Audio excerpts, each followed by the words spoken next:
Selamat malam semuanya, salam sehat, salam bahagia, salam cinta. Malam ini eh, seri cinta ke-49 sudah.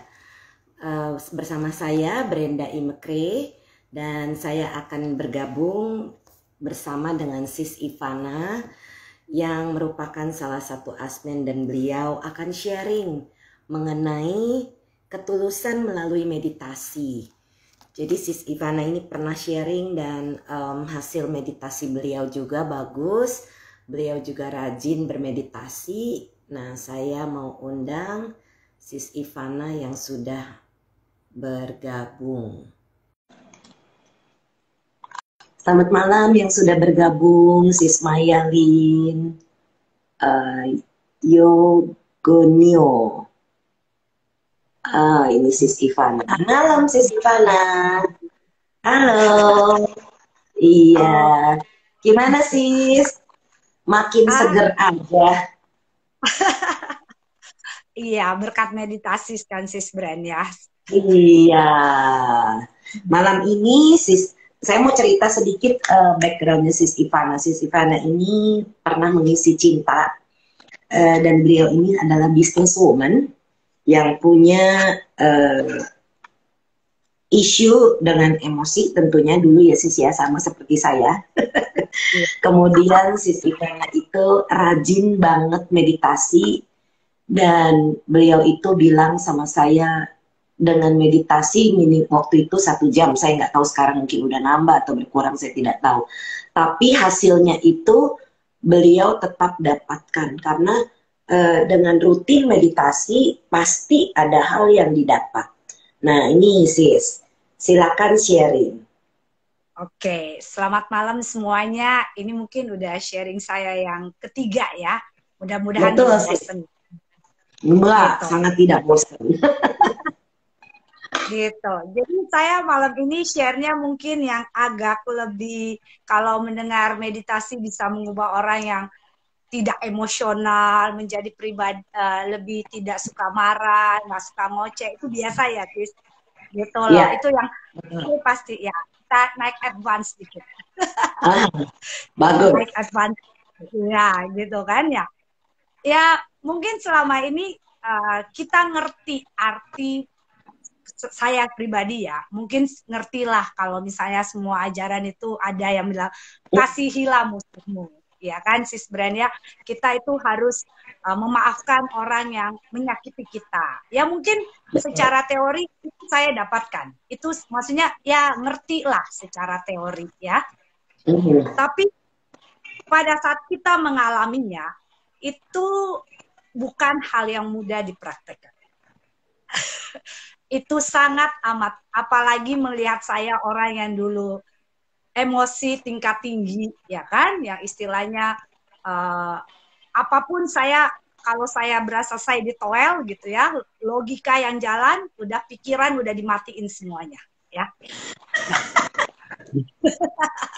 Benar, itu saya lakukan. Dan akhirnya saya mengerti bahwa meditasi itu bukan hanya mengubah kita menjadi tidak emosi, lebih tenang. Itu adalah pengalaman awal meditasi aja kalau menurut saya. Gitu. Saya baru mengalami satu kejadian. Nah, kalau kejadian ini ya mungkin saya tidak bisa ceritakan secara gamblang, tapi saya akan ceritakan garis besarnya aja. Waktu itu saya cuma cerita sama Sis Brand gitu lah. Kalau biasa kita cuma dengan orang-orang luar. Jadi kalau dibilang itu circle-nya bukan inner circle gitu ya. Nah, kalau ini berhubungan dengan inner circle, ya di mana orang terdekat kita yang disakitin gitu ya. Terus terang waktu itu saya awalnya hal ini bukan sesuatu yang istilahnya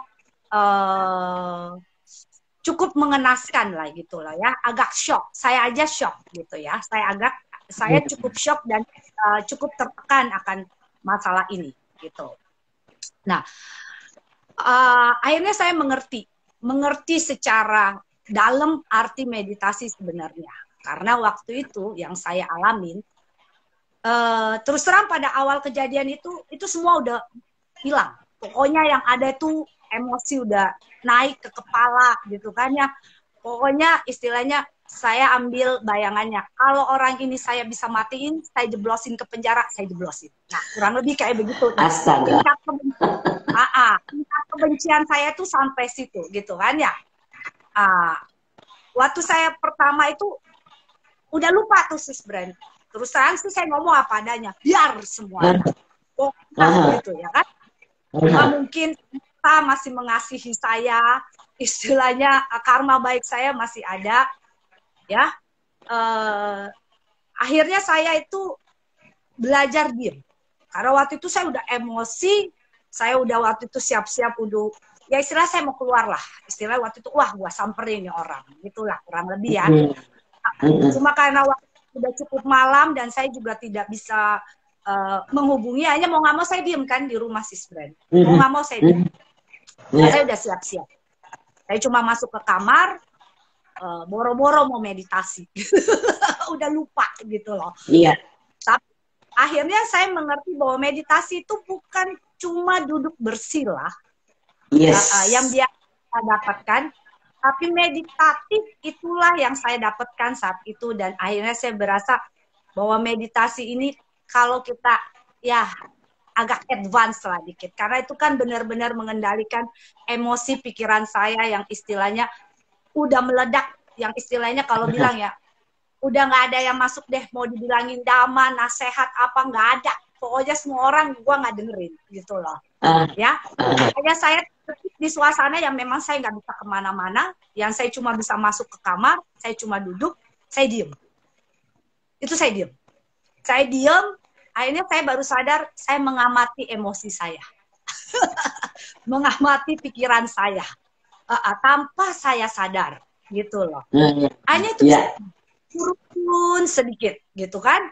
Tambah lama saya duduk, padahal nggak ngapa-ngapain, cuma diem aja sis Brand. Tapi itu kayak dibuat slow motion gitu loh, slow motion. Kayak udah, saya capek, saya diem, saya tidur. Kayak tidur tuh. Tidur pun awalnya belum bisa tidur. Cuma bisa saya tidur tuh sis ya, biarpun lagi memuncak gitu ya sis. Bisa tidur gitu loh. Walaupun besok pagi saya bangun gitu loh, dan bangun pun masih tinggi gitu loh. Dan pokoknya waktu itu saya udah percaya siapa-siapa lah. Pokoknya saya menganggap udahlah alam semesta nggak ada kok, why me gitu loh. Kenapa harus saya? Padahal saya istilahnya juga udah belajar mulai mempraktekkan dhamma, mempraktekkan itu teori yang ini karma buruk itu udah nggak ada gitu. Udah hilang gitu loh. Udah hilang, terus terang udah hilang gitu loh. Udah nggak cuma ada saya, why me? Kenapa saya? Kenapa harus saya? Pada saat saya itu mulai mau belajar tentang dhamma. Istilahnya mau mempraktekkan, mau istilahnya sis Brand juga tahu, saya udah istilahnya bersedialah menjadi seorang duta dhamma yang suatu istilahnya saya pikir oke, dana dhamma itu terbesar. Oke, saya lakukan gitu. Hanya saya cuma duduk, tapi saya berusaha mengontrol pikiran saya. Saya berusaha sabar, walaupun 5 hari pokoknya saya diguncang masalah kayak begitu. Emosi saya naik turun tiap hari. Cuma ada di dalam hati kecil saya yang setiap saya kali bergejolak cuma dikatakan diem, diem. Ada lagging ya sis ya? Nah, itu saya juga nggak tahu. Pokoknya ada yang kayak ada yang guiding aja yang bilang diem. Jangan bereaksi. Lu kalau bereaksi terhadap ini bisa. Kalau emosi lu yang lu terus jalanin, ini bisa chaos semuanya. Gitu loh. Waktu itu emosi saya bergejolak. Saya sempat marah besar. Pokoknya istilahnya banyak hal lah. Di situ akhirnya saya belajar bahwa sebenarnya musuh terbesar kita adalah pikiran kita sendiri. Yes, itu saya betul. Betul. Itu saya sadar banget. Nah, benar-benar waktu itu kita mendengar benar-benar kalau ada benar yang film yang di sini malaikat, di sini devil, itu benar-benar. Jadi pada saat ini udah main, ininya ada aja. Tiba-tiba saya dikasih dari saya udah adem, ada. Hanya saya pernah nanya kan, sis itu benar kalau kita di dalam Buddha ada yang namanya marah ya, itu yang mencoba. Karena waktu itu saya sempat ingat itu cerita. Saya pikir begini. Hanya saya belajar dilihat, oh ternyata Buddha aja dicobai gitu loh. Jadi saya benar-benar berapa ini kayak ada perang antara, benar-benar saya berasa, oh itu ternyata yang di gambaran kartun-kartun itu benar ya. Ini angelnya keluar, ini devilnya keluar. Dan dua-dua lagi ngomong. Dan pada saat itu, saya berpikir ini dua-dua salah loh, Sis Brand. Karena dua-dua masuk di logik saya. Sisa saya waktu harus mempunyai kebijaksanaan untuk pilih yang mana. Betul. Itu. Benar. Karena pada saat waktu saya dimasukin, saya pikir, oh ya, ini bener kok, gitu loh. Tapi untungnya, namanya masih karma baik ya, ada teman lagi, ipar saya ngomong, lu jangan begini, katanya. Lu sia-sia. Karena waktu itu saya pikir begini, udahlah, percuma, gue mau fokus ke keluarga gue aja, gue mau drop aja jadi duta dhamma lah, gue mau mengundurkan diri jadi ketua angkatan. Dan waktu saya pernah konsul ke teman saya, dia bilang, oh ya juga sih, kalau lu mau, itu kan nggak salah. Bener kan? Gitu. Itu nggak salah. Tapi di satu sisi, jangan. Ini godaan. Kebetulan dia non-Buddhis ya. Gitu loh. Tapi dia, yang saya bilang sama Sis Brand, dia belajar meditasinya bagus, dia rajin gitu kan ya. Akhirnya dia bisa memahami agamanya dengan lebih baik. Itu yang coba nanti kalau ada waktu saya ajak sharing. Nah, dia yang ngomong, jangan. Kalau dia kan pakai versi agama dia, ini cobaan iblis katanya, yang harusnya lu jalan yang benar, lu dikacaukan. Hanya masuk lagi tuh Sis Brand. Nah, dua-duanya logik kan, bener dong. Kalau saya keluar, saya kan nggak salah dong, bener dong gitu loh. Saya coba berpikir, saya pikir begini, ya juga ya, ngapain gua drop ya? Kan ini masalah nggak selamanya.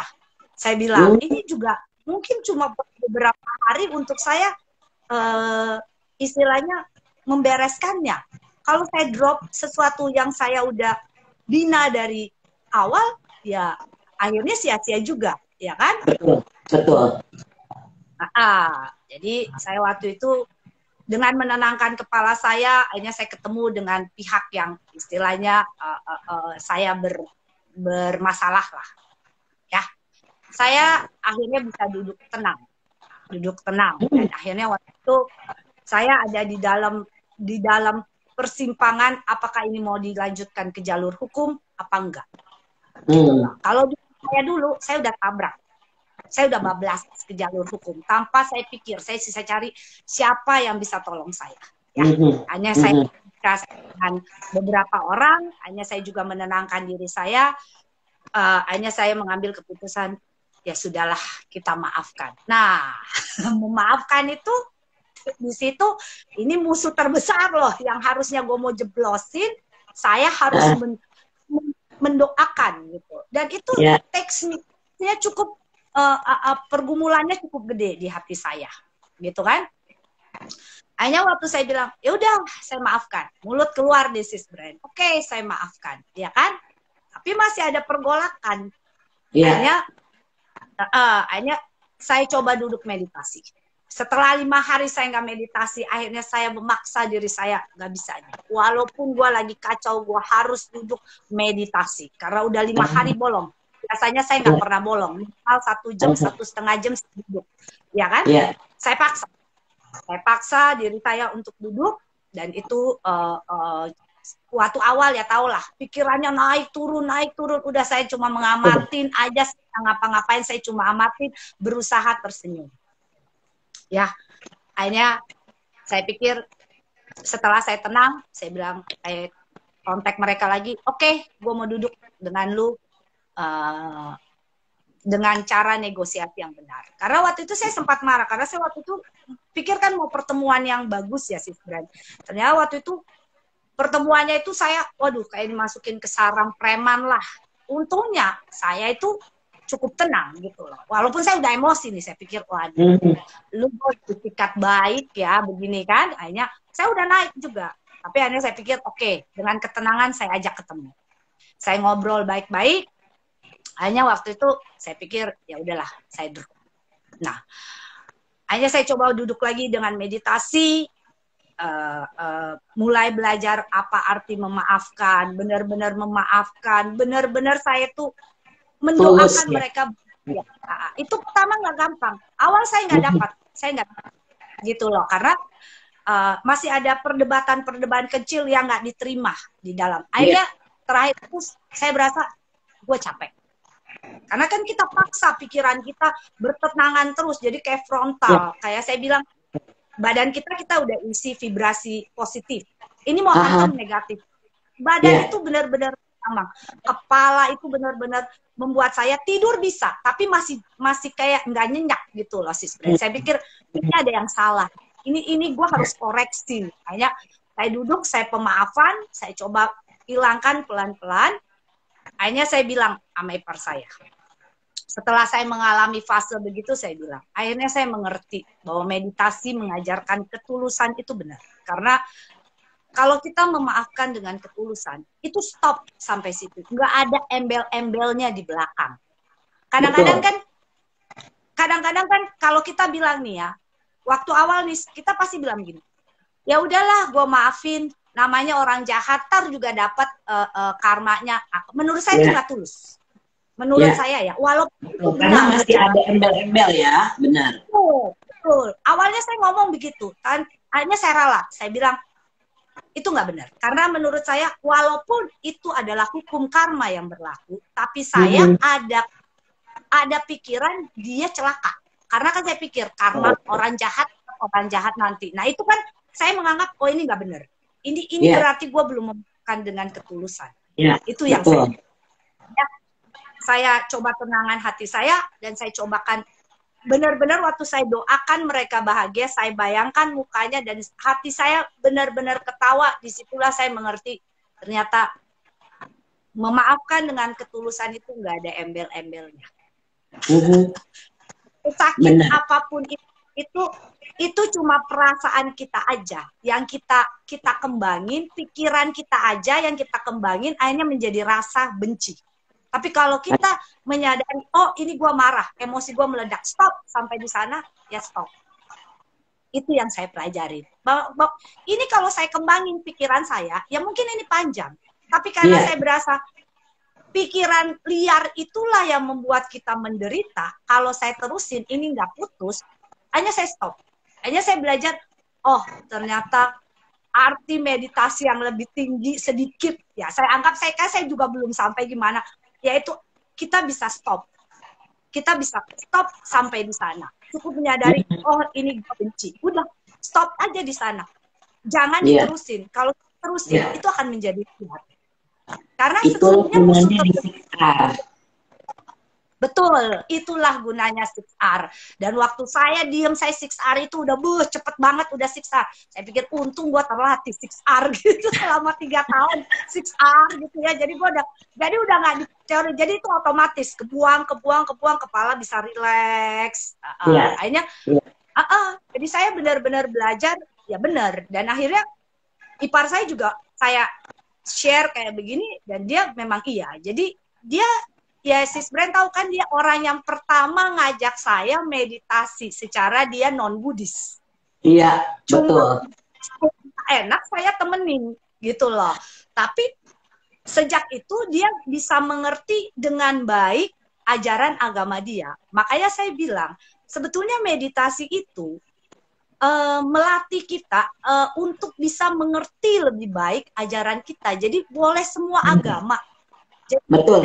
Itu benar kan Sis? Jadi karena kita masih ke dalam, kita lebih memahami. Makanya kan TWIM itu insight. Insight itu wawasan. Jadi kita bisa menambah wawasan kita dengan ketenangan dan kebijaksanaan. Makanya saya bilang, tranquil itu ya benar. Kayak TWIM itu ya benar. Bante Wim carinya kata-katanya benar. Karena dari TWIM itu saya belajar ketenangan. Tranquil itu kan kita tenang. Wisdom, kebijaksanaan kita muncul. Insight, wawasan kita dalam memahami ajaran kita itu jauh lebih, kita bisa lebih bacanya lebih. Betul. Nah itu yang saya bilang. Ya jadi mungkin saya nggak sharing kalau meditasi itu cuma membuat muka lebih cerah, tidak emosi, ya itu awal. Iya. Ini istilahnya ujiannya. apakah saat kita mengalami masalah bertubi-tubi kita bisa tetap tenang? Betul. Dan ini bukan maksudnya begini loh. Selama saya hidup ini masalah yang terberat yang saya alami. Dan akhirnya saya bilang masih ada karma baik saya. Sebab kalau enggak, saya udah nggak tahu kebablas di mana. Karena begini, kadang-kadang kalau kita mengambil sesuatu keputusan pada saat kita emosi, ya, dengan itu pasti keputusan itu pasti dangkal. Maksudnya istilahnya pasti bisa ada efeknya lagi. Jadi kayak rantai. Satu selesai, ini selesainya panjang. Gitu loh. Sisa kita minum efek gitu ya, sis ya. Betul. Dan saya waktu itu pada saat saya melakukan itu yang saya tanya marah ke Sis Brand, karena waktu itu saya pernah baca buku di mana saya melihat Buddha duduk dan marah itu kayak kasih panah dan Buddha cuma duduk tenang kayak ada bubble. Itu saya teringat, oh ini bubble kasih kan, bubble meta. Ya berarti apapun Buddha sebetulnya, waktu itu saya nangkapnya begini, oh sebetulnya Buddha mau menyampaikan apapun itu, kalahkanlah dengan kasih. Itu yang saya dapat. Saya bilang, betul. Gue harus punya kasih. Yang saya tahu bukan harus kasih saya. Saya bilang begitu karena Buddha itu kalau kita kan lihat marah, itu kan waduh, udah tingkat tinggi lah. Sekelas Buddha aja ini dicobain. Saya pikir, oh gue mau naik level. Saya mau naik level. Gitu. Gue mau naik level. Itu aja pemikiran saya. Gitu. Betul. Saya lulus apa enggak. Iya. Karena benar-benar. Kalau kita lagi tidak bisa berpikir dengan tenang, pendapat itu semuanya benar. Sisa kita mengolah aja kebijaksanaan kita benar apa enggak. Iya, karena benar. Tapi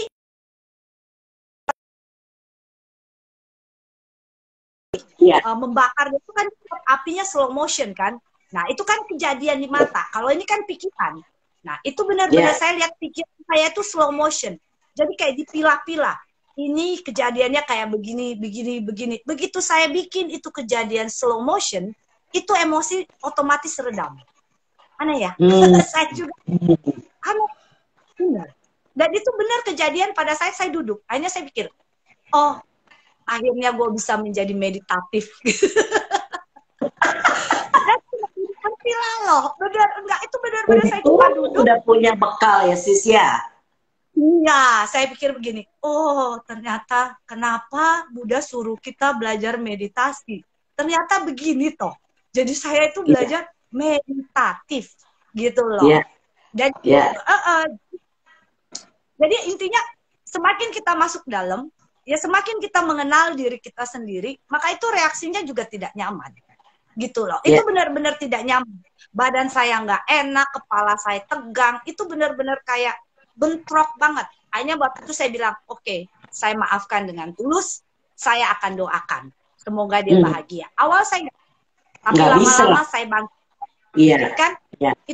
Akhirnya saya bisa tersenyum, dan saya hanya melihat dia itu, dari saya pengen, gitu ya. Akhirnya saya pikir, oh, ada kasihnya.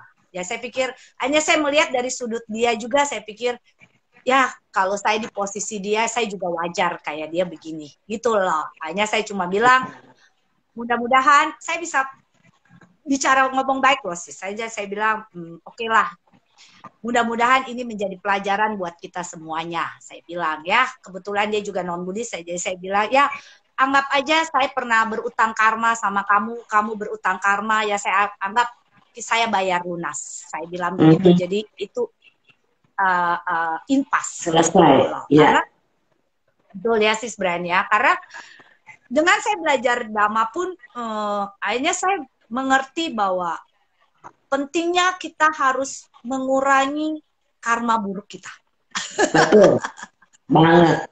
Itu kalau lagi berbuah kadang-kadang suka lupa, oh ini karma buruk nih yang harus kita lewatin. Maunya kita terimanya yang bagus-bagus aja. Padahal ya otomatis sesuai kondisi Buddha aja masih mengalami difitnah, beliau masih disakiti sama keluarganya. Apalagi kita gitu. Ya kan? Saya jadi merasa begitu. Nah, sebetulnya karena begini, sejak pandemik ini ya kalau dibilang itu hantaman ke saya tuh agak bertubi-tubi gitu loh. Dan saya berasa untung saya udah kenal meditasi. Kenapa? Karena pemikiran saya begini. Dan berarti karma buruk gue dulu di kehidupan dulu banyak juga ya. Saya bilang. Ya, akhirnya benar saya pikir begini. Waduh, ini nggak main-main kalau karma buruk lagi bertubi-tubi. Itu kayak kita dihantam bertubi-tubi. Akhirnya menimbulkan kesadaran di dalam diri saya. Waduh, gue ini harus memperbanyak kebajikan saya, mengurangi karma buruk saya. Benar, karena saya pikir nggak main-main gitu loh. Kalau kita nggak kuat-kuat itu istilahnya ya, mungkin saya sudah bisa gila gitu loh. Karena itu dihantam bertubi-tubi dan awalnya itu saya jalani, saya pikir kok kayak gini. Hanya untung saya bermeditasi karena yang saya bilang, saya melatih diri saya. Yang saya bawain bahwa saya harus mengistirahatkan pikiran saya yang saya sudah pakai seharian dan saya anggap meditasi itu buat saya istirahat. Karena kalau kita tidur, itu kan cerita, itu bukan istirahatin pikiran loh, kita nggak sadar. Betul. Iya kan? Nah, ini kan kita berkesadaran untuk melihat diri kita sendiri. Jadi saya pikir, saya udah pakai 10 jam, 14 jam, ya gue kasih istirahat lah 1,5 jam pagi, 1,5 jam malam. Itu saya, dan itu memang akhirnya ada insight-nya itu, ada kesadaran kita bahwa kalau bukan sekarang saya kurangin, ini kayak bola salju yang akan muter-muter. Kayak benar, karena ini pun akhirnya ini mungkin akan menjadi kalau saya kasih tahu orang yang biasa kita ajak, mungkin orang menganggap ntar aja gue meditasinya, ntar aja gue meditasinya, entar tanpa dia sadar ya. Kalau dia tidak mulai sekarang, berarti dia itu kayak membangun bola saljunya yang semakin besar. Ya kita kan nggak tahu sis. Dia mau bulan depan, tahun betul. Selama setahun kan kita nggak tahu apakah kita lebih banyak melakukan karma buruk, apa karma baik. Dan itu kan kayak bola salju kita nggak sadar. Kita suka, kita nggak suka, itu pasti kita dihantam. Itu karena hukum, ya kan hukum karma kan gitu sis. Kita suka, kita nggak tahu kapan itu dia berbuah. Ya, sesuai kondisinya. Betul. Hanya saya pikir daripada gue bangun bola salju karma buruk, mendingan gue bangun bola salju karma baik. Nah, tetap hukumnya kan, benar kan sis? Hukumnya sama kan? Semua karma buruk sama hukumnya. So saya pikir benar kan sis? Lebih enak saya dihantam bola salju karma baik yang bertubi-tubi, ya kan? Pada hari ini dapat lagi, ya kan? Nah, itu hanya saya kan ada keinginan semua orang. Tapi kan kita nggak tahu nih kondisi karma kita, perbuatan kita ini kapan berbuahnya. Kalau lagi dihantam, itu bisa bertubi-tubi. Saya juga baru-baru ini mengalami seperti itu. Iya sis. Jadi kayak baru satu selesai, belum baru tarik nafas sedikit. Hanya saya pikir begini, nggak apa-apalah, ini COVID, saya beresin karma buruk aja. Ntar yang berdatangkan yang tubi-tubi karma baik. Ya itu kan pikiran positif. Apalagi kan sekarang tuh yang banyak ceritain law of attraction, kita harus saya pikir, wah bener deh, pas dengan meditasi. Bener, ya kan? We attract of what we think. Nah, kalau kita sudah berpikiran positif, maka kita akan menarik karma energi positif. Ya, betul. Nah, karena nggak main-main loh. Itu kalau kita nggak belajar meditasi, kita udah bablas, remnya belum nggak mana. Udah jungkir balik kita sis brand. Gitu. Iya sis. Sebenarnya nggak beda jauh. Saya juga belum lama ini mengalami hal itu. Ada yang fitnah, ada yang menuduh saya, ada yang apa. Tapi saya diam. Kita diam bukan berarti kita salah. Bukan berarti kita kalah. Kita diam untuk mengecek bagaimana kondisi pikiran kita pada saat semua ini datang bertubi-tubi. Dengan kita diam terus kita melihat, oh iya ya, ini benar-benar nih lagi seperti Sis Ivana bilang, bola saljunya lagi jalan. Mau diapain nih bola salju? Mau dibiarinin membesar atau kita mau lumerin? Betul. Begitu kita diam, dia kan bola salju itu bisa diam, lama-lama dia lumer. Betul. Tapi kalau kita bereaksi dengan emosi kita, bola salju ini makin besar. Makin besar. Betul. Iya. Benar sih. Iya. Jadi saya juga mendapatkan begitu, dan akhirnya kan kita takut, kita pikir begini. Kalau saya ada bukan rasa takutnya begini. Gila, dengan saya berbuat kebajikan ini aja saya masih bisa dapat, apalagi saya nggak ada. Tapi hanya ada rasa syukur, ada rasa bless gitu loh. Iya, benar. Bersyukur kita bisa berpikir dengan jernih, sis. Sama sis, orang tuh ngomongin saya juga ada, padahal saya pikir saya nggak ngapa-ngapain gitu loh ya. Tapi kalau dulu itu saya bereaksi, saya suka nanya, lu ngapain ngomongin gue? Itu dulu saya gitu. Akhirnya kan bisa menemukan. Kalau sekarang saya diem, saya periksa ke diri saya sendiri gitu loh. Kalau saya berasa, oh gue nggak kayak gitu, udah that's it, saya putusin, enggak, gue nggak kayak gitu. Lu mau ngomongin gue itu terserah. Semuanya itu kalau saya sekarang sih, semua saya taruh di luar dulu. Saya olah dulu. Ini setelah saya pikir, oh ini udah gue buat positif, baru saya masukin ke pikiran saya. Jadi ada jeda kalau saya berpikir. Kadang nggak perlu dimasukin ke dalam pikiran juga kalau itu nggak penting. Langsung aja buang. Buang. Jadi saya pikir ya udahlah, orang bebas berpendapat gitu. Itu kan tergantung reaksi saya aja gitu loh. Gue mau bereaksi terberlebihan apa gue mau diem, itu kan tergantung dari pikiran kita gitu loh. Hanya memang hanya saya berpikir ya memang Buddha ngomong nggak benar, pikiran itu pelopor. Karena musuh terbesar itu pikiran kita. Iya, pikiran itu kayak ngomong loh, benar-benar ngomong gitu. Ini saya pikir gila, benar-benar pikiran ini. Musuhnya itu ya pikiran kita, nggak ada musuh lain loh. Musuhnya itu pikiran kita sendiri. Makanya saya pikir, itulah yang Buddha bilang. Kita adalah musuh dari diri kita. Kalau kita bisa mengalahkan diri sendiri, itulah perang terbesar yang kita bisa lawan adalah diri kita sendiri. Betul, benar. Saya akhirnya mengerti bahwa sesungguhnya meditasi itu inti utamanya itu bagaimana kita masuk ke dalam diri kita sendiri. Iya, betul banget, sis.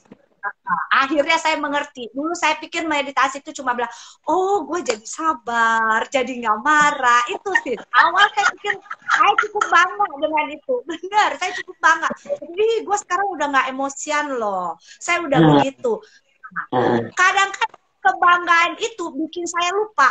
Ternyata gue pikir, oh iya gitu. Dan ini satu lagi, kadang-kadang orang suka misunderstanding kalau kita ngomong begini, oh meditasi mengajarkan kita tidak marah.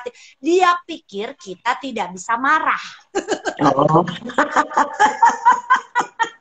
Itu pernah terlontar. Dia pikir begini, kalau orang meditasi, lu masih sering marah, masih bisa marah. Oh saya bilang, oh saya masih manusia, saya bisa marah, tapi saya tidak bereaksi terlalu panjang. Ya saya bukan belum dewa, saya bilang begitu. Justru dewa pun bisa marah. Ini gitulah. Betul. Dan ipar saya pernah mendapat komen ini dari anaknya. Mami katanya meditasi, kok Mami masih bisa marah? Saya bilang, ya kita masih manusia gitu loh. Yang penting pada saat kita marah itu nggak panjang. Itu nggak panjang. Dan itu cuma di mulut, nggak sampai masuk ke dalam hati. Betul. Kadang gini, sis, ada orang yang kita mesti jebratin gitu loh, sis. Tapi bukan kita benci loh, tapi kita mesti apa ya, tegas lah istilahnya. Bukan berarti kita marah. Nah, orang tidak bisa membedakan marah dan tegas. Betul. Itu yang salah. Salah persepsi jadinya. Betul. Akhirnya saya bilang, loh, saya itu bukan marah loh. Saya itu ngomong karena waktu saya ngomong, saya tahu situasi hati saya marah apa enggak. Saya nggak marah. Cuma kita jujur pada diri kita sendiri. Kita tahu saat kita marah atau saat kita enggak. Benar. Tapi kalau mereka menganggap begitu, ya saya udah cuek. Karena saya pikir begini, yang tahu diri saya, ya saya sendiri. Gitu loh. Betul.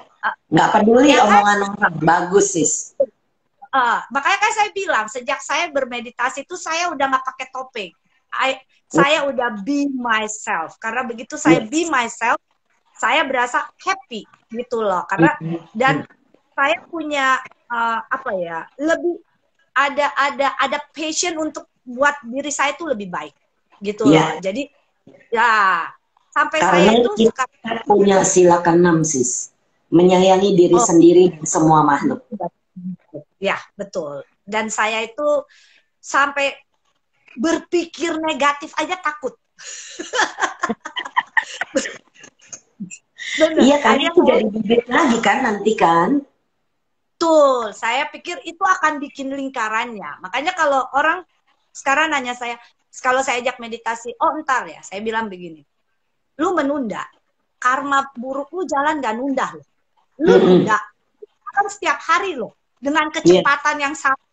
Dan lu gak tahu, kalau lu mulai 1 bulan lagi, karma lu tuh udah ada kapan. Kenapa lu gak mulai membangun karma baik dari sekarang? Ya istilahnya karma buruk. Benar kan sis? Benar, saya kalau kamu di 3 tahun yang lalu, mungkin saya hadapin ini, saya udah chaos. Tapi karena saya udah mulai sedikit demi sedikit, akhirnya saya kuat. Ya 5 hari doang chaosnya gitu loh. Dan temen saya pikir saya udah hilang di peredaran, nggak terima WA, nggak terima apa, benar-benar off gitu loh. Tapi di satu sisi saya harus ngurusin Garda Dhamma. Jadi saya pikir begini, saya bisa pilah-pilah pikiran saya. Oh sekarang nih gue lagi mau pakai pikiran ini. Udah saya masukin, saya berpikir. Setelah itu dia mau balik lagi, terserah lah. Saya cuma ngamatin. Karena benar. Akhirnya saya mengerti bahwa memang semua itu cuma perlu diamati. Kita itu sebagai penonton doang mengamati. Iya. Diamatin terus lepas, jangan diikutin. Semakin kita ikutin, dia makin besar. Betul. Makanya kalau itu kan kayak kita bermeditasi, kalau kita terlalu memperhatikan, mengamati, terus kita ikut ke fenomenanya, kita stuck. Iya, terbawa ke dalam emosi jadinya.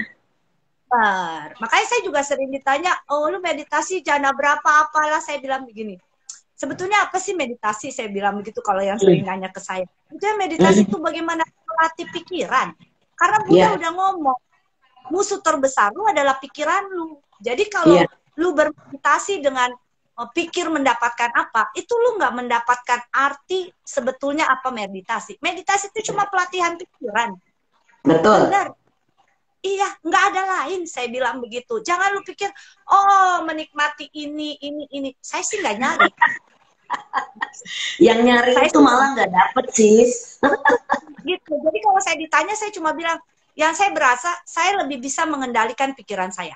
Saya lebih sadar pikiran saya lebih marah. Menurut saya itu arti meditasi. Dan saya lagi belajar untuk menjadi meditatif 24 jam. Saya bilang begitu.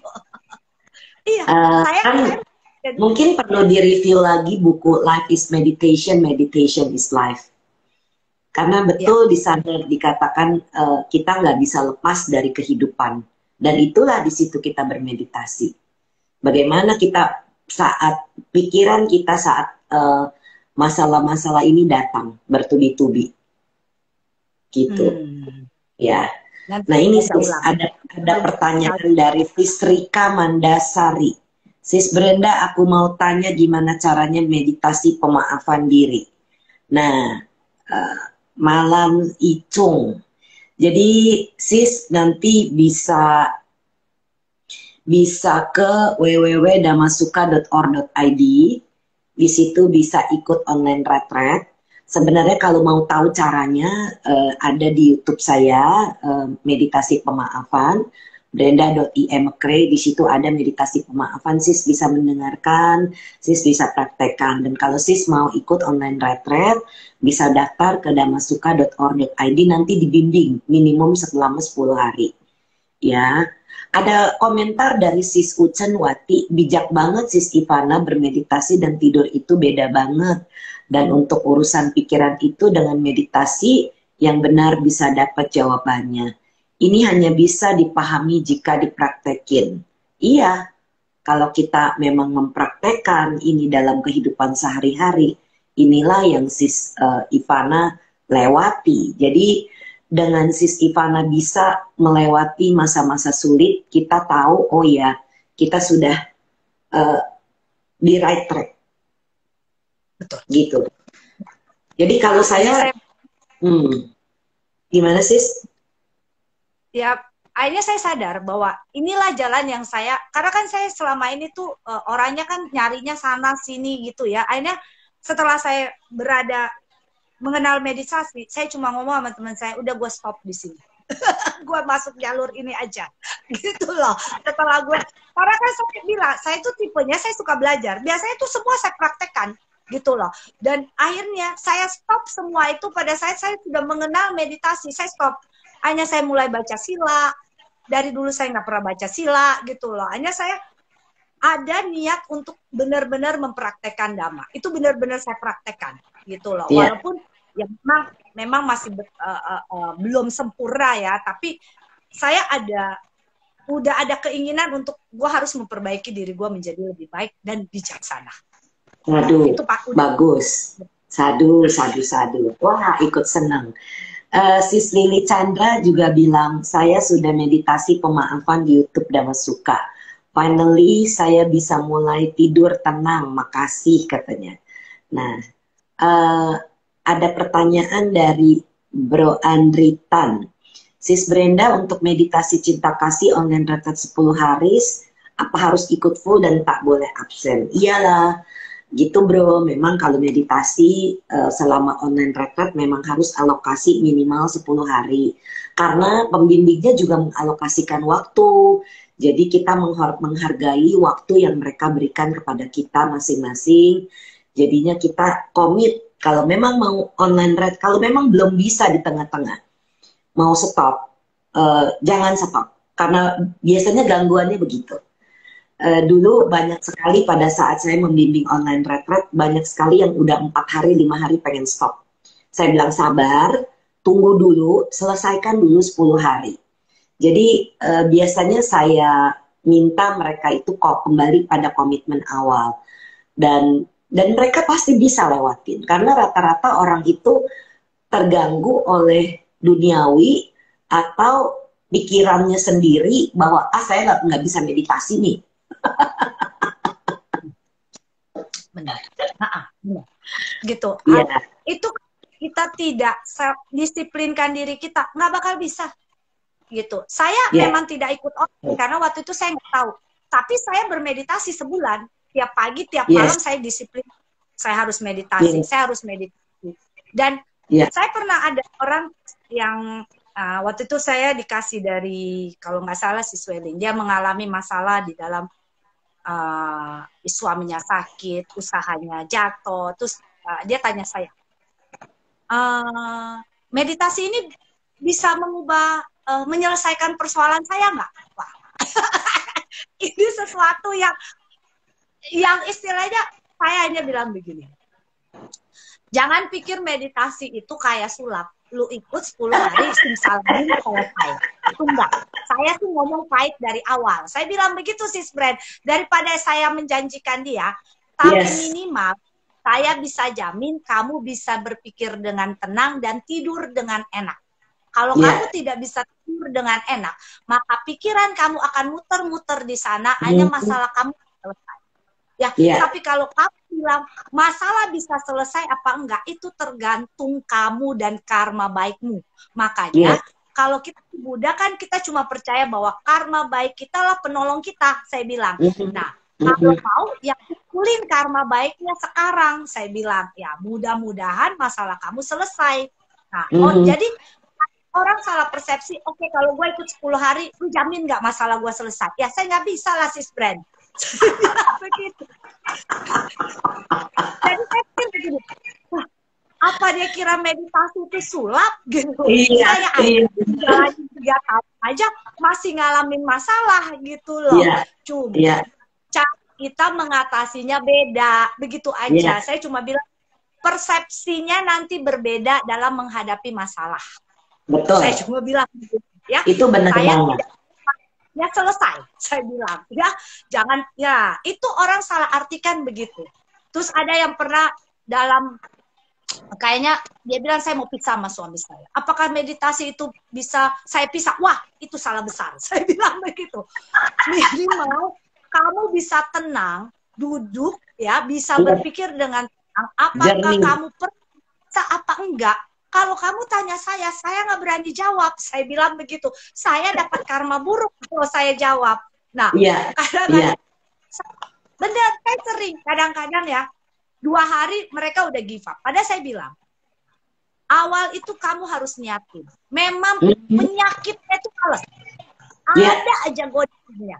Dan biasanya 1-2 hari itu kamu belum merasakan apa-apa. Dan kamu akan berpikir, oh meditasi cuma begini doang. Oh begini. Karena itu saya alamin. Saya itu alamin.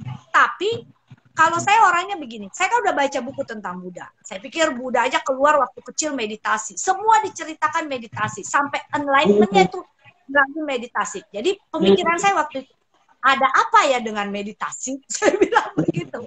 Itu pemikiran saya. Pasti ada kekuatan meditasi nih. Karena Buddha aja semua itu dia kalahkan dengan meditasi.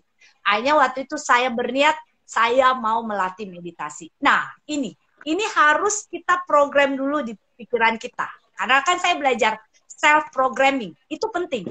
Jadi kita harus men-set programming kita bahwa ini pasti ada manfaatnya. Tapi memang ada proses. Gitu. Itu yang makanya itu yang saya buat di dalam diri saya. Makanya saya hari ini masih rutin bermeditasi pagi dan malam. Wah. Gitu. Nah ini ada yang komentar nih. Betul sih, saya berhenti setelah 3 hari ikut 10 hari online meditasi pemaafan karena frustrasi nggak bisa terus. Nggak tahu kenapa ada aja kayak nggak ada waktu buat meditasi. Susah atur waktunya. Plus berasa nggak ada hasil setelah beberapa hari. Setiap mencoba meditasi pemaafan seperti kayak dikejar target jadi frustrasi. Nah ini pemikiran keliru. Target, siapa yang bikin target? Target itu adalah dari diri kita sendiri. Kita tahu apakah meditasi pemaafan ini selesai atau belum. Pada saat meditasi pemaafan kita lakukan, kalau masih ada ganjelan, itu artinya meditasi pemaafan belum selesai. Tapi kalau kita sudah merasakan plong, lega, oh iya seperti insight yang Sis Ivana dapatkan. Oh iya ya, saya duduk diam, saya bisa tenang. Lama-lama baru pikiran kita bisa memilah. Oh ya, saya harus memaafkan karena ini ada karma yang bekerja. Lama-lama pikiran kita itu jadi lebih bijak dalam menghadapi.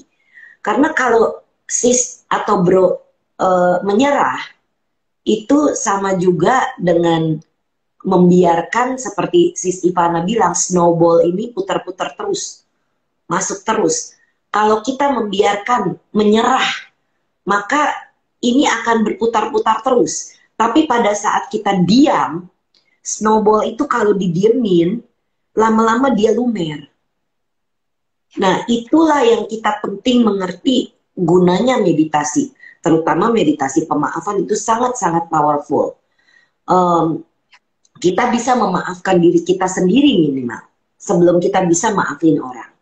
Kalau ada yang bilang begini, sis, saya nggak merasa salah, kenapa saya mesti maafin dia? Banyak banget yang ngomong begitu. Saya bilang, kita nggak pernah tahu kita melakukan kesalahan apa sama orang itu. Itu sebabnya kenapa kita mesti maafkan diri kita sendiri. Karena dari diri kita sendirilah itu semua terjadi. Ya. Tapi sebelum orang mempunyai pengertian tentang karma betul-betul, mereka itu menganggap dia tidak salah. Betul. Saya kalau waktu dengan pola pikir saya dulu, dengan saya menghadapi ini, saya merasa saya nggak salah kok. Wong saya yang disakitin. Nah. Tapi akhirnya saya tahu, saya salah gitu. Pertama itu saya maafkan diri saya sendiri dengan reaksi saya emosi, membenci, itu saya maafkan dulu. Setelah saya plong, saya baru belajar memaafkan dia. Awal memaafkan nggak gampang, tapi bisa. Bukan, ya. Bukan pekerjaan mudah, pemaafan itu paling berat di antara meditasi sebenarnya. Betul. Tapi karena mungkin saya melatih meditasi saya, proses saya memaafkan itu lebih cepat. Kalau saya nggak melatih, mungkin itu takes time. Nah, kadang-kadang Orang itu yang belum belajar, baru awal pemula, dia mau sama dengan kita yang sudah berlatih bertahun-tahun. Makanya saya bilang, nggak bisa. Maka tidak ada kurun waktu. Kalau saya ditanya, berapa lama saya pernah ditanyakan waktu saya Damatok yang di online, kalau pemaafan itu berapa lama? Saya bilang, saya nggak bisa memberikan kurun waktu. Itu tergantung bagaimana Anda mengikis dan merilisnya. Gitu loh. Saya nggak bisa seminggu, 2 minggu, nggak bisa. Kalau selama Anda tidak kikis, Anda tidak punya kebesaran hati memaafkan, itu ganjel. Iya. Iya kan? Benar gak sis Brand? Karena kan yang tahu itu, saya nggak tahu, saya cuma bimbing. Gitu loh. Nah, itu yang kadang-kadang orang suka salah artikan. Makanya saya, waktu kemarin itu saya bawa, ya, meditasi itu saya aja pemula ya. Pemula mengerti Dhamma aja, ngerti bahwa meditasi itu pelatihan pikiran. Jadi kalau saya ditanya, macam-macam, ini nanti meditasi begini, saya malah bengong. Oh, begitu ya? Saya nggak tahu, saya bilang begitu. Yang saya tahu pelatih pikiran, saya bilang begitu. Betul, saya nggak ngerti gitu loh. Jadi banyaklah saya dikasih tahu, saya cuma bilang, udah deh, saya cuma berasa hidup gue berubah setelah gue meditasi tim, berarti ini pet gue, karma gue, yang jodoh karma gue, udah gue tekunin di sini aja deh. Jadi kalau orang nanya saya jelasinnya itu, sis Brand. Ya, makanya saya kan bilang, ya benar. Makanya awalnya saya pikir kayak sampai saya artiin satu-satu, tranquil wisdom insight. Dan saya pikir ini benar-benar ada. Karena itu terjadi di dalam diri saya. Gitu loh. Dan saya juga mau ngomong begini. Saya waktu itu dengar Bante Vim ngomong, saya nggak ngerti. Ya, dia mau ngomong begini. Yang penting kita senyum aja sama orang. Itu orang mau senyum sama kita, mau baik sama kita, nanti juga kalau dia akan, maksudnya kalau nggak cocok ya udah. Saya pikir ini artinya apa ya? Saya pikir mungkin. Setelah saya belajar, ternyata saya berpikir ternyata memang karena kita mempunyai vibrasi, istilahnya kayak radio lah, frekuensi kita udah ada di level ini. Maka otomatis kalau kita attraction itu akan narik orang yang kira-kira sama. Makanya pergaulan kita itu akan jadi berubah sama sekali. Benar, itu saya rasakan. Makanya saya suka ngomong sama orang yang cari jodoh, lu kalau mau mendapatkan jodoh pasangan terbaik, jadilah terbaik dulu di dalam diri lu. Perbaiki vibrasi energi lu. Pada saat lu memperbaiki, akan menarik jodoh lu yang terbaik. Bukan toksit yang lu catat, gue bilang. Dan kalau lu pusing cari masalah kiri kanan, lu perbaiki dulu diri lu. Dan gue yakin, saya bilang, pada saat lu sudah menjadi diri lu baik, itu akan menarik. Karena itu ada hukumnya, namanya law of attraction. Jadi saya bilang, itu pertemanan pun saya merasakan begitu. Kadang-kadang orang berpikir begini, oh kalau lu meditasi lu udah nggak ini itu dong, nggak berteman sama orang. Oh enggak, saya bilang, saya pernah dengar sis Brand bilang, kita berkumpul dengan mereka bebas, tapi kita menjaga diri kita sendiri untuk tidak melakukannya. Iya. Ya kan? Benar. Gitu loh. Benar. Bukan berarti kita menjauh, bukan. Bukan, saya bilang nanti dikira kita jadi orang itu sis Brand gak normal kalau meditasi. Saya enggak. Justru. Tapi ya sis, secara hukum alam ini akan tersaring. Yang ada di inner circle yang sis bilang adalah orang-orang baik yang mau membantu. Yang suka melanggar sila, yang suka apa, itu otomatis mereka menjauh. Itu yang saya alami, yang saya perhatikan. Betul, jadi, betul. Seperti itu. Nyaman. Benar, itu kita nggak nyaman. Walaupun begini loh, kita orang mendengar gosip atau apa. Awalnya mungkin kita bisa oke, tapi lama-lama kita nggak nyaman. Karena itu kayak bentrok dengan diri kita. Gitu. Betul, benar. Betul. Saya dulu orang yang istilahnya begini loh, senang mengungkit. Jadi saya tuh kalau melupakan satu hal itu lama sih sebenarnya. Misalnya saya tersakiti nih ya sekarang, saya bilang udahlah gue maafin gitu. Itu mulut. Nah iya. Artinya belum. Gue ingat itu muncul lagi, gue ngomong lagi, gila gue begini. Tapi gue maafin begitu sih sebenarnya. Itu ya, akhirnya saya pikir itu yang nggak putus. Pada saat kita tulus memaafkan itu putus. Mau disinggung 2 tahun yang lalu, 3 tahun lagi, kita nggak akan bereaksi. Karena saya disinggung sekarang. Nah itu yang saya rasakan. Makanya saya pikir meditasi ini inti utamanya itu yaitu saya bisa mengamati pikiran dan emosi saya. Iya. Dan Itu yang saya bagaimana ingat. kita bereaksi terhadap apa yang terjadi pada kita. Betul, benar. Itu benar. Jadi kayak benar-benar ada pakemnya. Makanya saya pikir Iya. hari ini kita bahas yang lebih naik dikit. Bukan nggak emosi, nggak itu. Itu awal kita merasakan kita nggak emosi, nggak apa. Itu kita udah senang. Gue emosi loh. Gue udah bisa tersenyum. Saya pikir itu awal. Ternyata setelah saya menjalani intinya akhirnya saya lebih berat. ujiannya makin berat sih, Bram. Jadi kalau dihalangi lolos nggak nih ujiannya gitu. Sis, ada komentar nih dari Sis Ucen atau Siswati. Meditasi 10 hari gampang nggak? Yang saya niatkan dari awal adalah hanya mengikuti instruksi seperti yang diajarkan. Hanya 10 hari loh, lalu saya bisa belajar sendiri.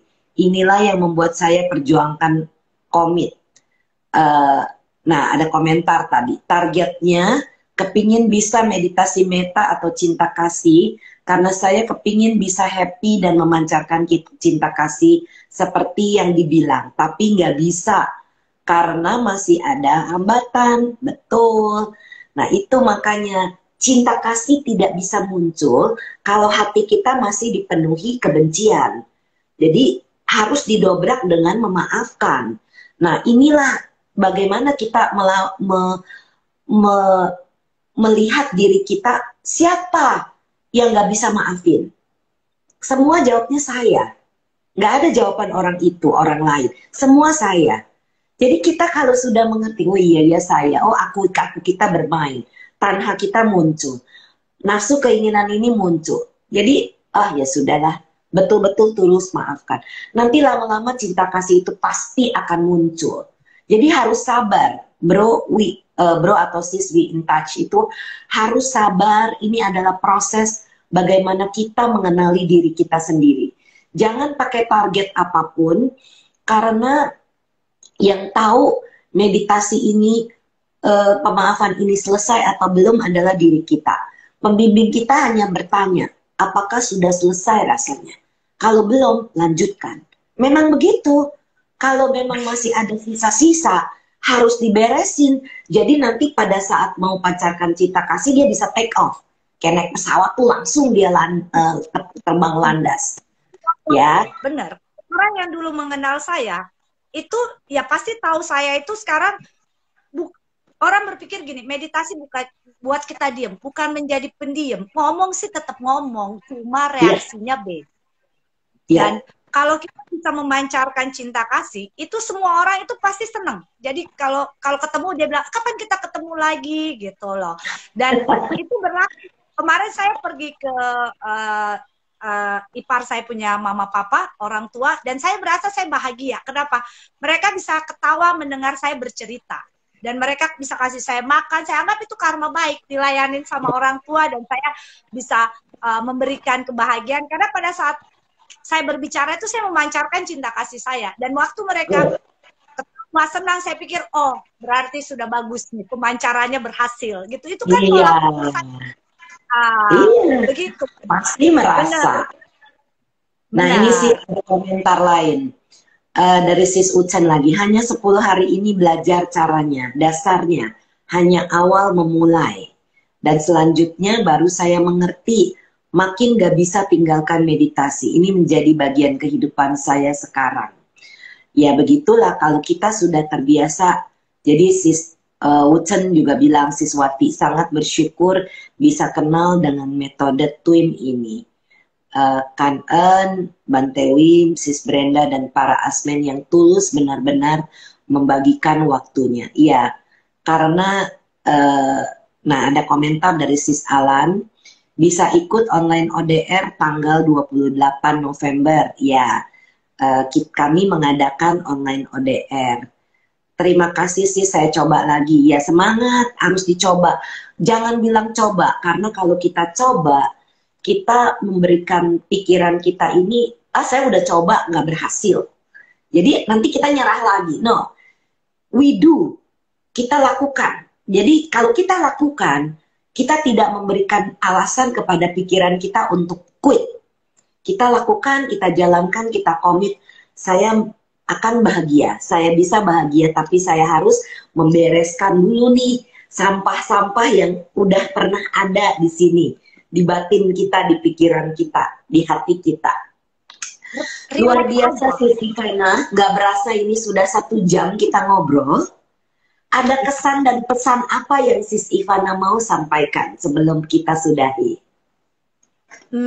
Jadi saya mau bilang begini, sebetulnya mungkin awal kita belajar meditasi itu kita tidak mengerti apa meditasi ini.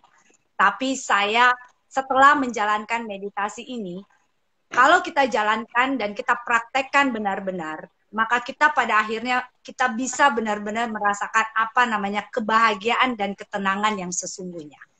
Dan itu doang, itu. Dan emang itulah yang akan kita capai. Jadi kita bisa lepas dari alam roda samsara ini. Karena tujuan utama saya ya, saya memang mau lepas dari roda, memutuslah gitu, dan tidak mau berputar-putar lagi. Itu tujuan saya. Pun saya betul. Bukan udah lama capek. Ya. Capek loh muter-muter di samsara, biarpun itu alam dewa tuh itu ndak abadi. Betul. Ya, jadi baik saya lakukan, terima kasih. Sama-sama. Saya nggak tahu ya ini bro atau sis ya, we in touch ini. Jadi semangat bro atau sis. Kalau kita pikiran menyerah itu kita siksa. Cuma tahu nih pikiran mau nyerah. Tapi kita lepas, jangan diikutin, rilekskan ketegangan, senyum, saya lakukan. Saya lakukan, saya bisa, saya pasti bisa. Maafkan diri sendiri. Pertama kali maafkan diri sendiri. Ada kesalahan orang, misalnya orang melakukan apa yang tidak berkenan di hati kita. Saat itu maafkan. Jangan tunggu sampai ntar malam baru saya maafin waktu saya meditasi. Maafkan. Jadi saat itu, oh sis, oke sis. Jadi sis itu langsung setiap ada orang melakukan kesalahan, sis langsung maafkan. Jadi udah terbiasa orang ngomong gak enak kita maafin. Walaupun kadang kita diem dulu, kita jeda dulu, terus kita bisa memberikan jawaban atau yang bisa membuat orang itu berpikir tanpa kita perlu emosi. Jadi kita tidak terpancing. Wah, sharingnya Sis Ivana luar biasa. Ini sangat menginspirasi banyak orang. Jadi saya berharap bagi yang mendengar secara live langsung maupun yang nanti mendengarkan rekamannya, supaya bisa mendapatkan manfaat dari sharing-sharing yang diberikan oleh para asmen di Twin ini. Semoga bisa memberikan pikiran, mendapatkan pikiran-pikiran kebijaksanaan dan kebahagiaan. Sehingga pada waktunya kita bisa terlepas dari samsara, dari roda penderitaan atau snowball yang tadi Sis Ivana sudah berikan perumpamaannya. Dan kami berdua mohon maaf apabila ada kata-kata, pikiran, atau perbuatan yang pernah kami lakukan keliru, baik dalam kehidupan ini maupun kehidupan lampau. Semoga kami bisa dimaafkan. Mari kita bersama-sama berbagi jasa. Semoga yang menderita bebas dari derita. Semoga yang merasa takut bebas dari rasa takut. Semoga yang berduka menghapus semua dukanya. Dan semoga semua makhluk menemukan kelegaannya. Semoga semua makhluk berbagi jasa yang telah kami peroleh untuk memperoleh semua jenis kebahagiaan. Semoga semua makhluk di angkasa dan di bumi, para dewa dan naga yang perkasa, berbagi jasa-jasa kami ini. Semoga mereka terus melindungi ajaran kebenaran. Semoga mereka terus melindungi Indonesia dan seluruh dunia dari pandemi ini. Semoga semua makhluk berbahagia. Sadu, sadu, sadu. Kantan Sis Ivana, selamat malam semuanya. Salam sehat, salam bahagia, salam cinta. Kita jumpa lagi di Senin depan di tanggal 15 November di jam dan waktu yang sama dengan narasumber yang berbeda yang tentunya memberikan insight-insight dan inspirasi yang bisa bermanfaat bagi yang mendengarkan. Oke, sampai jumpa. Kantan Sis Ivana. Sis.